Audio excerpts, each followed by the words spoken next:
Delighted at 9 minutes before the hour that Senator Rand Paul has hustled out of that Foreign Relations Committee meeting, and he joins us live right now. Senator, thanks for it. I really appreciate it. Although you broke my heart yesterday, I got to tell you, we love you around here. We would totally back you for the big job, the presidency, but why not background checks, man? It just seems such a no-brainer. So little skin off our backs, really. Well, what I came down and concluded on is that we should try to make the background checks work that we have. We last year found 15,000 people who were felons who tried to buy guns, and so I think it's an example of the background checks working. However, of those 15,000, we only prosecuted 44 people. So I think a step forward would be, because of those 15,000, we don't know the next day, did they go buy one illegally, or did they go to another gun store where they didn't show up on the background checks or it wasn't performed correctly? But isn't the good, you can't get the best. Why not go for the good? Why not go for something? Well, that's what we did. We introduced a bill that would shift around money and helped with prosecutions of this. We also increased the strength of some of the penalties. We also introduced something to stop straw buying of weapons, as well as putting a carrot and a stick out there for states to put into the data system mental health data of people who had been convicted of a crime and went to a mental health institute. But why are you saying that you're telling the president the President of the United States is using people as props, the people from Newtown, Connecticut, and politicizing people's tragedy? I mean, isn't that kind of harsh? Yeah, maybe. But I'm really truly saddened every time I see these folks. It's not that I have no sympathy, it's that I have an extraordinary amount of sympathy for these people because, I have 3 boys. I cannot imagine one of them being shot at school. I cannot imagine the grief they're going through. It's unspeakable what they've been through. And so I have nothing but the utmost sympathy, but I'm almost sadder to see them in public because the thing is that this grief is just an unbearable burden. And I think that people are politicizing and trying to take advantage. Politicians are trying to take advantage of their grief. And it makes me even sadder every time I see the testimony to see, gosh, this person lost their 5-year-old son and their 6-year-old son, and they're being put as pawns in the middle of a political debate that's been going on for years. And really, one of the only ways I know of to stop these shootings is to announce tomorrow there won't be gun-free zones at schools.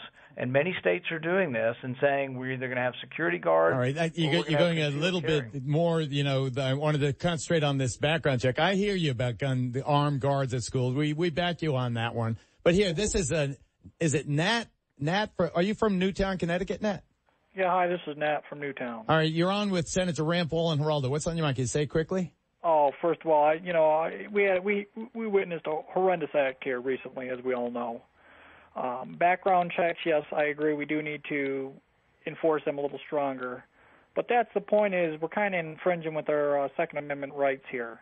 The thing is we need to come up with a scenario that's gonna be for the people and by the people and represent all people. Like what? And that's why I'm reaching out to you.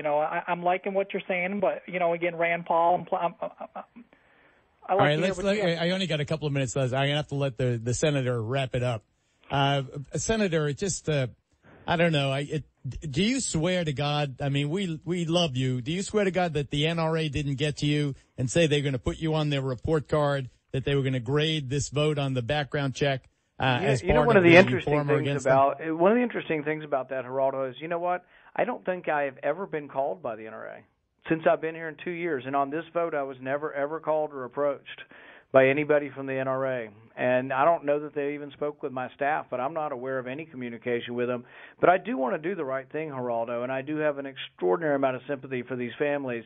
But I think ultimately, if you look through it, that the young people committing these murders are not deterred by death. They're not deterred by the death penalty or life in prison, so gun registration is not going to deter these people. The only thing that deters a crazy person with a gun is a sane person with better aim. And I know that sounds harsh, but it's self-defense. The president has protection. I have protection. Various Hollywood celebrities and business people have protection.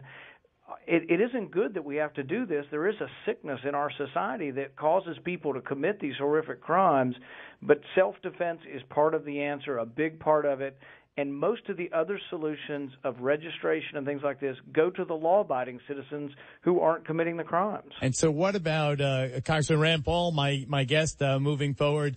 Is there not going to be, because of the self-defense ethos that you express, so we're never going to try for any kind of gun control? It's just going to be everybody gets a gun, no gun-free zones, everybody's armed, and it sounds old Wild Westian, and I wonder if you really think that this helps your White House aspirations rather than portrays you as someone who's not perhaps not for everybody.